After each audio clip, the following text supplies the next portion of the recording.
Okay, that's it. We are live on every single platform. And today I wanted to spend my life talking about adding humor to content because a lot of my past students and a lot of people have been sliding into my DMs asking me about how to add humor into their content.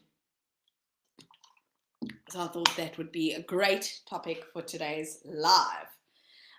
So for those of you who don't know, my name is Claudine. I am a creativity coach. I am a professional comedian, and I basically help people go from block to brilliant. So help people find and access their creative genius. And today we're speaking about finding your creative genius, specifically when it comes to creating content and adding humor into your content.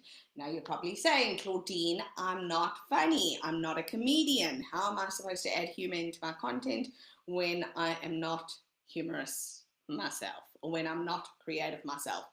And the trick actually is getting to that, your zone of genius, and being able to access the part of you that is funny, hilarious, you know, a comedian at heart.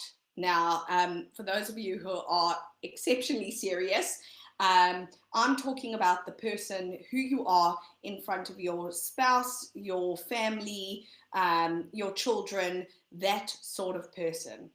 That is all we want. That's who we want to show up, and that sort of authenticity is totally contagious.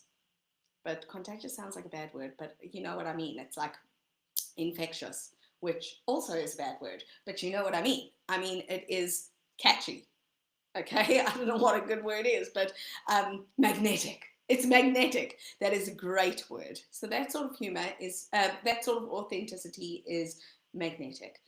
And the fastest way to get to that creative zone or that zone of genius is, well, I would say the fastest, quickest, funnest, most enjoyable way is to get there through play.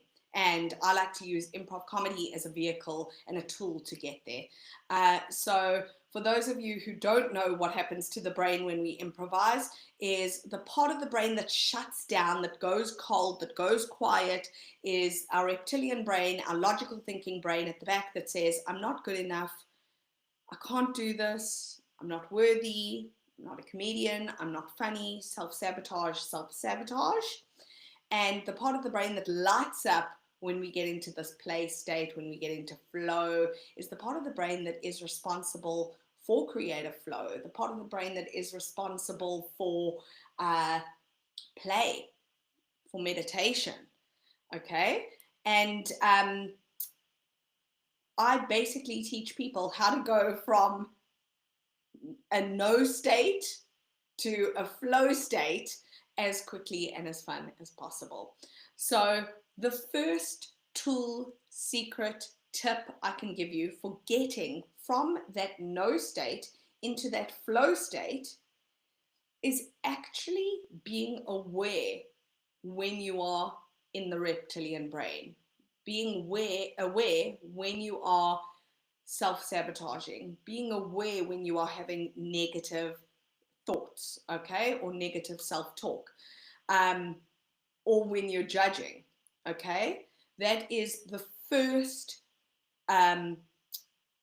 bit of advice or tip I would give you, is to just be aware of when you are sitting in that self-sabotage center of the brain that says, I'm not good enough and I can't do this. Now, I don't care if you are, you know, a full-time creative, a full-time comedian, you know, this applies to you as well, because we all have negative self-talk, and this is about how do we learn how to switch that off. And I would say that that has actually been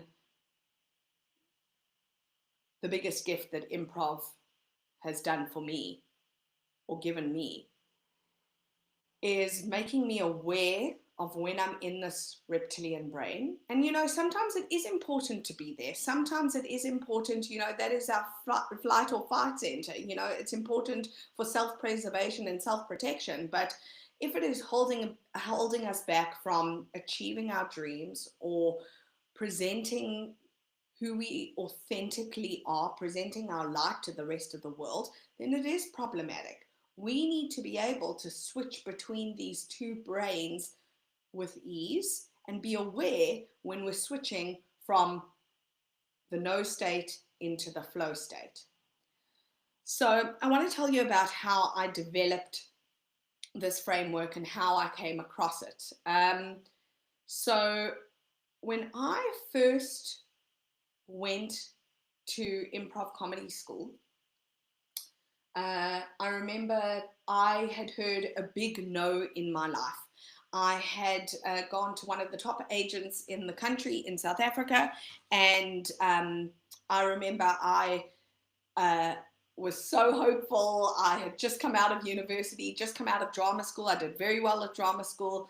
I just come out, and I remember taking my CV and him not even looking at the CV or not even looking at my experience or not even watching my show reel and telling me that I was too large to be in the industry. So I had heard this massive no. And we've all failed. We've all failed loads throughout our lives. I mean, have you ever been in a situation where you were looked in the eye by someone directly, yet you felt completely unseen? Because that is how I felt in that moment. And I remember feeling broken. Yeah, completely broken. And I was just like, I had been working as a teaching assistant to save money. I had been working as a maths tutor. I really had been doing what I could to make money, and society had told me and told all of us that we needed to get a safe job, that pursuing a career as an actor or performer or sharing our gifts in that sort of way is not the safe route. It's not the reliable route. We need to go out and get a job. We need something to fall back on. So I had teaching to fall back on, and was even teaching in a primary school, a pre-primary. I was teaching drama.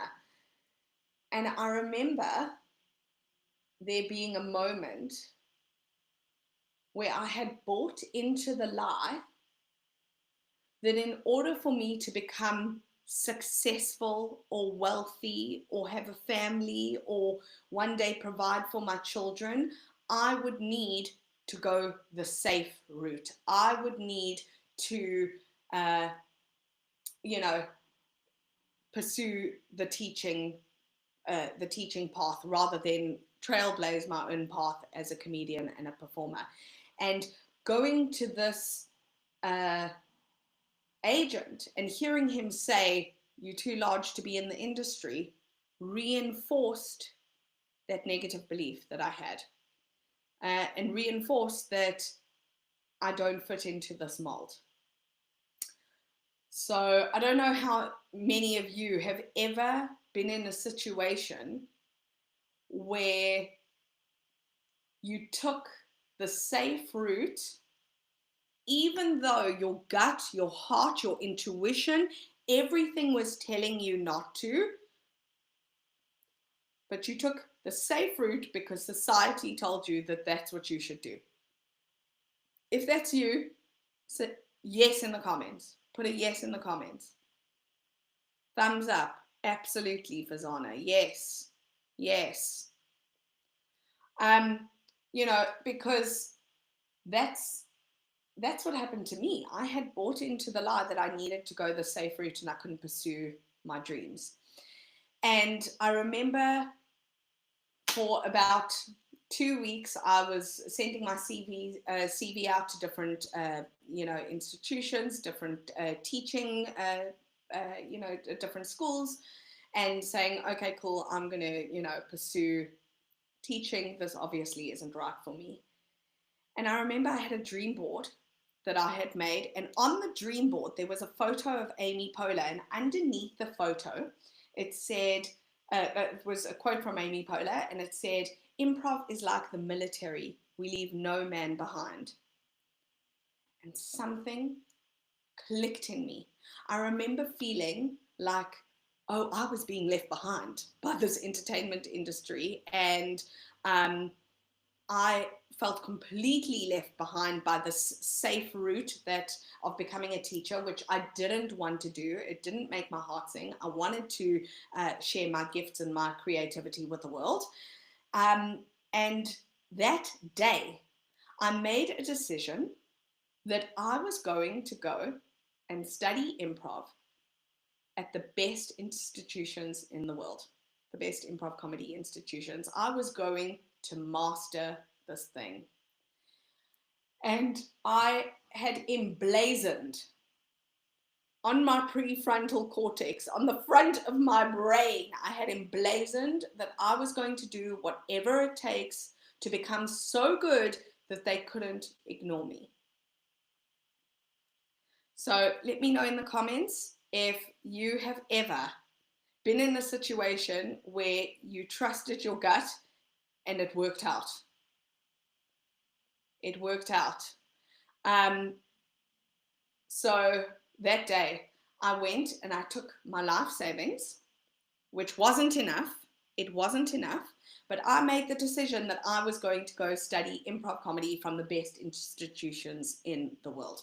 And it wasn't enough, so I had to apply for funding to every single funding institution in South Africa to get the rest of the money to go and do this. Because I remember reading a transformative book on finances, which was Rich Dad, Poor Dad. I'm sure most of you have heard about it, by Robert Kiyosaki. And basically, he says in that book that his poor dad would say, you know, we can't afford this. And his rich dad would say, how do I afford this? So I had my life savings, wasn't nearly enough. And my answer to how do I afford this was to go and apply for funding. And I applied for funding at all the institutions, and eventually I got the money. I think it maybe took me 6 months just to apply to wherever I could. I got the money, and I remember leaving in the November of that year. And I booked a ticket to LA, New York, Chicago. I stayed on friends' couches, and I enrolled in every single improv, comedy, clowning masterclass that I could. And while I was there, something incredible happened, okay? So while I was there, I was exposed not only to the improv comedy world and, how to do improv and become a better comedian, so it had a huge impact on me being able to find my voice, my funny, my creative genius, on me being able to trust myself, to say yes to my ideas. The moment I got there, and I felt like I was in the right place because of what it accessed in me. But that wasn't the big aha. I mean, it was a big aha, but it wasn't the biggest aha. The biggest aha came when I looked around and I saw the other people in my improv comedy class were not comedians, were not performers. There was John, who was a lawyer, and Rachel, she was a med student, or I went into this improv class, and there were students, a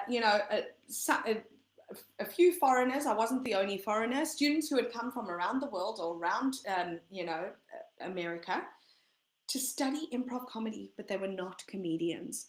And the reason why this was such a big breakthrough is I was like, oh, these people are using improv comedy techniques to apply it to their everyday lives.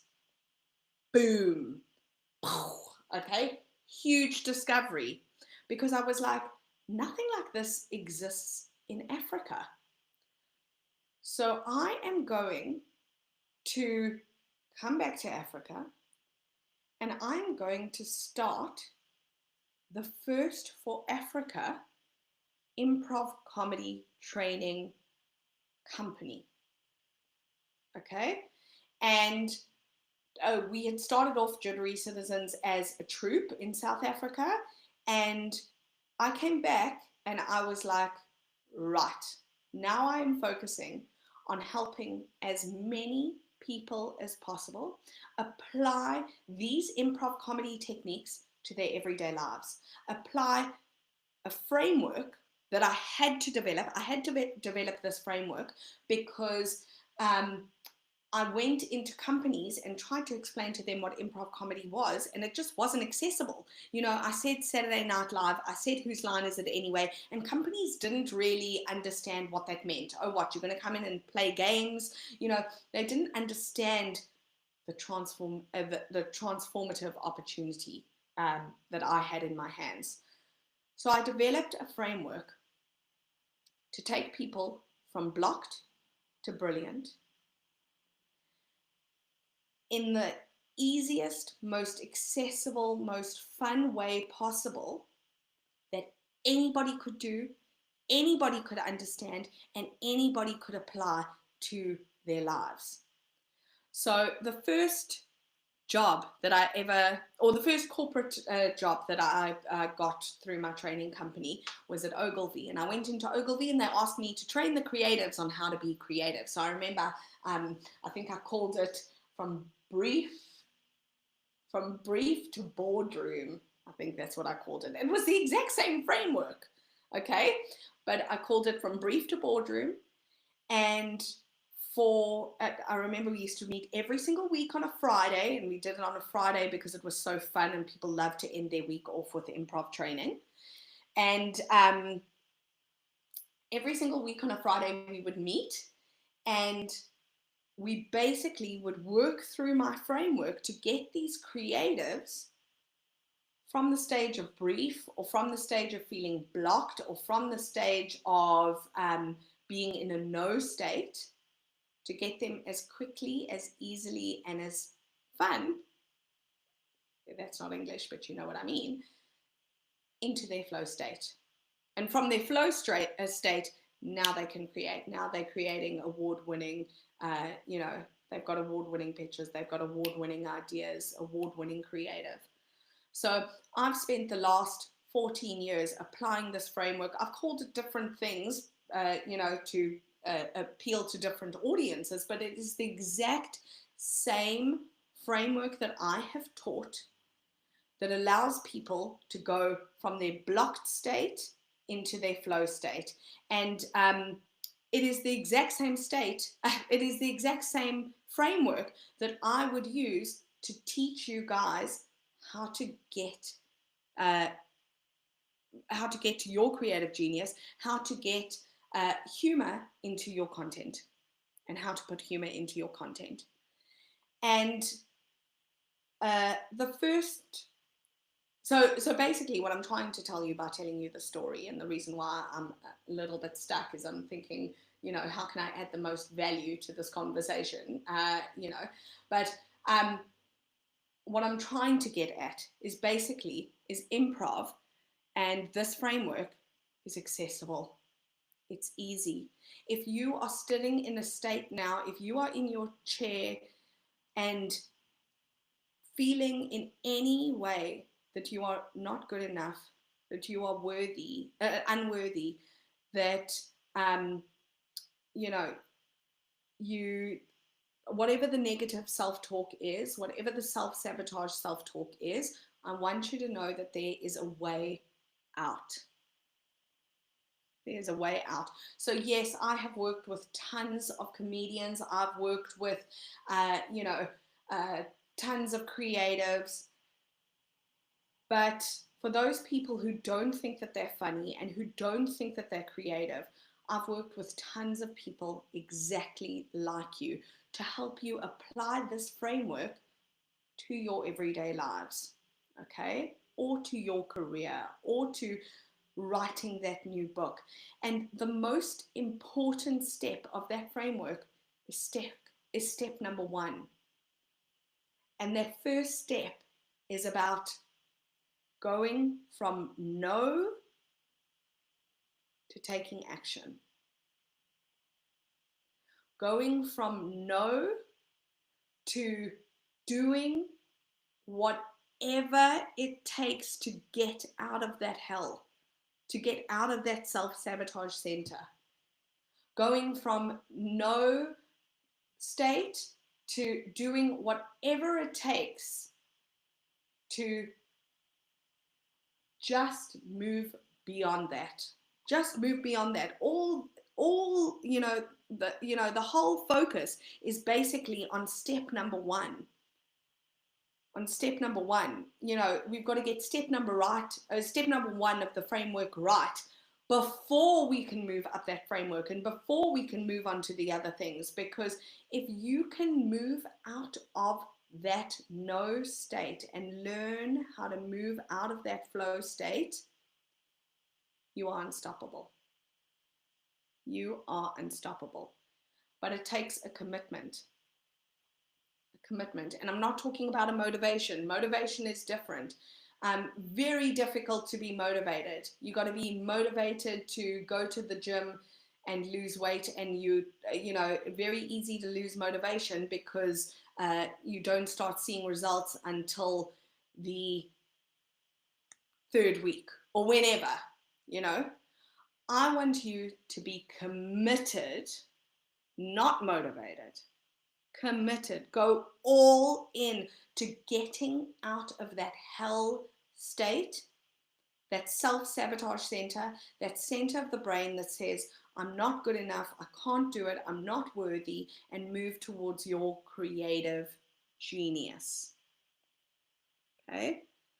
Once you are in this creative genius state, once you know what it's like to be in flow state, once you practice, because it's all practice. This is not a journey that will happen overnight, but it is a journey that will happen over time.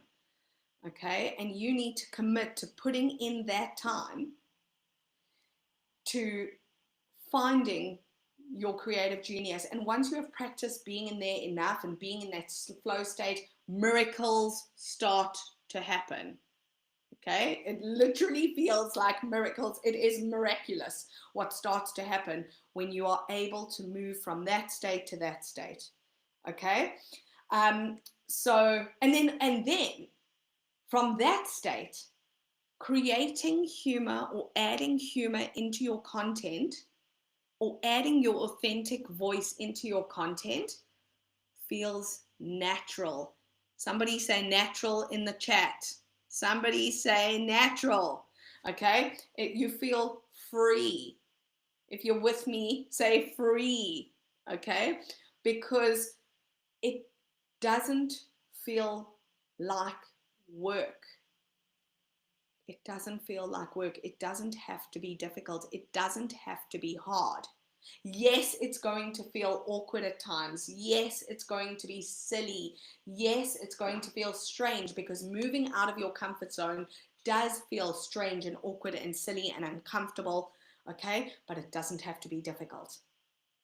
It doesn't have to be difficult. If anything, I've dedicated my life to it being free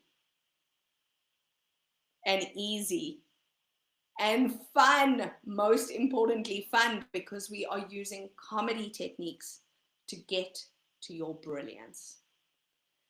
So what I would encourage you guys to do today, if you are in a negative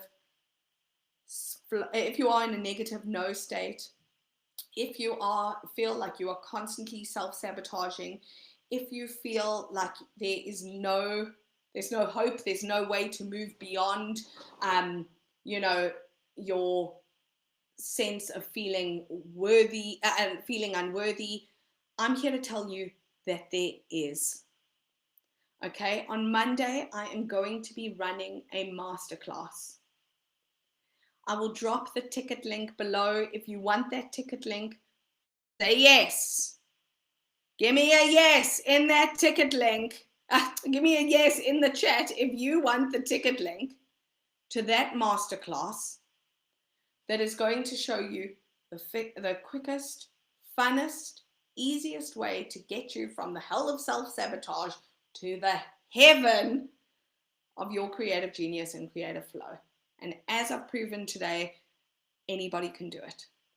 So I cannot wait to see you guys on Monday night, South African, 6:30 South African time. I'm going to drop the link.